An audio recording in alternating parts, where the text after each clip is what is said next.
What's up, y'all? This is Relly, back with another video. Yes, and today we gotta talk about the Cleveland Cavaliers, and most importantly, we gotta talk about Emoni Bates, because honestly, it's a lot of stuff I gotta get off my chest in regards to Emoni Bates. But before we get into that, I need you to go to that subscribe button, because it is a lot of you guys that's watching that's not subscribed to the channel, and I need your guys' help. I promise you I do. And when y'all are done with that, I need you to go over to that like button and smash that too, so we can get this YouTube algorithm to start sharing our videos, because the YouTube algorithm is probably one of the most trickiest things I've ever seen, but with y'all help, we can get there. But before we get into that, right, I do need to address one thing about the offseason. We did make a lot of good moves. We got shooters, we filled out depth, we did very well in the draft, in my personal opinion. But one thing we did not cover, one thing we did not address, is players that give us toughness, right? Because we looked at that New York Knicks series, we got put out early, got put out in the first round. We didn't win the games we thought we was going to win in that series, and we got punked, right? Now, I ask you, did we get those players that help us get tougher? And honestly, you got to say no.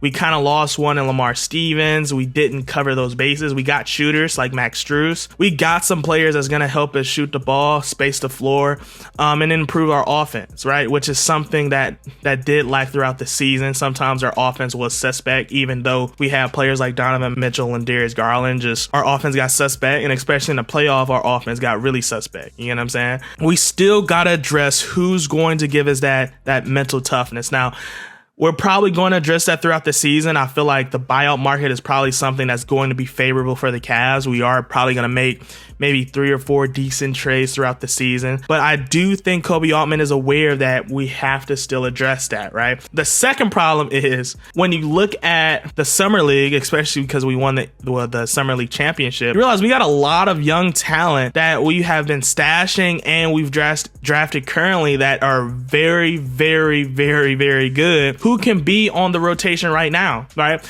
But you have to make the decision on who's going to be the players that you're going to call up, because poor Sharif Cooper, this is a player I think a lot of us has been favoring for a while. But honestly, when you look at all the other talent that we have stashed too, you have to ask yourself, do we actually call him up or do we keep him there, right?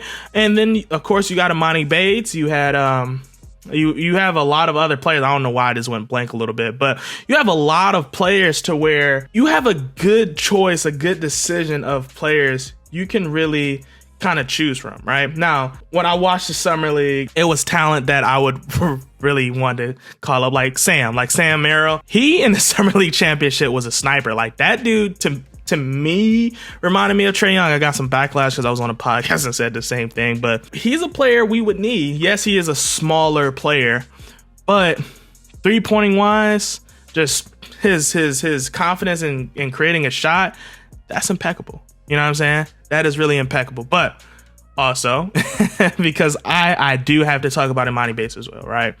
Because a lot of y'all know previously, I definitely said, like, originally, I don't think we should draft Emoni Bates. Now that I've seen what I've seen, I've heard the press conferences, I've seen the practices, I've seen the off the court situations. I gotta re-ask myself the question, do I think Emoni Bates is going to be a player that's going to be impactful for the Cleveland Cavaliers? And the answer is absolutely yes. Like, I don't know what I was looking at before, but now I'm gonna be honest, I had to completely change my tune, because I see a energy in Emoni Bates. If he is groomed and trained and developed right, he's going to be a player that's gonna be our starting small forward in the next 2 seasons. I do see him being a starting small forward caliber player. Like, when I see Emoni Bates, like, and this was the problem for me. When I see Emoni Bates, I see the player I always wanted the Cleveland Cavaliers to draft in Michael Porter Jr., right? The only difference is The only difference is Emoni Bates might be a little skinnier, like his frame is a little bit smaller weight wise, but in terms of talent, it's the same thing, like the same predicament. He was a player that was supposed to be top 3, top 5 projected, and then he just kept falling down the list, but he still was an amazing talent, and he is. Like, you see him in the summer league, yes, it is things he needs to work on. Let's be real, his well, not really his confidence. His confidence is you cannot train that. But maybe we can get better with his consistency. You know, obviously you kind of get that as a player like him. He's a shot creator. Michael Porter Jr. was the same way. But if you develop him like Michael Porter Jr. out there in Denver, you look at the Cleveland Cavaliers, who honestly is kind of like the same type of situation in terms of how we're building that organization. We can win a championship if we keep trusting in the players, because let's be real. You know, we want to see our team contend. We want us to get experience. But if the Cavs get experience, like if they get to the second round and lose, honestly, is that a disappointing season for the Cleveland Cavaliers? Absolutely not. Like, if we go to the second round and we go game 6, that is A+ season for the Cavs. Why? Because you got a young team who keeps the stacking and stacking and stacking confidence and confidence experience, and then you get in a predicament just like Denver where we have a chance to win an NBA championship. So I do believe Emoni Bates will be the player that actually gets us to that next tier.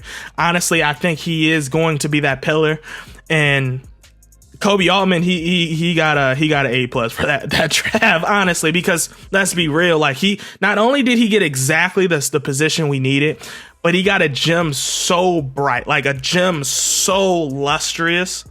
When you look at it, you say to yourself, like, how was he able to get that off? Like, how was he able to pull it off?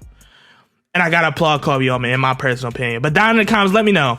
Do you feel like Emoni Bates is a little bit, overrated right now? Do you think he's underrated? How do you think Emoni Bates is going to translate for the Cleveland Cavaliers in the next 2 seasons? And what do you expect the Cleveland Cavaliers to do this season in order to make us have a better turnout than last season against the New York Knicks?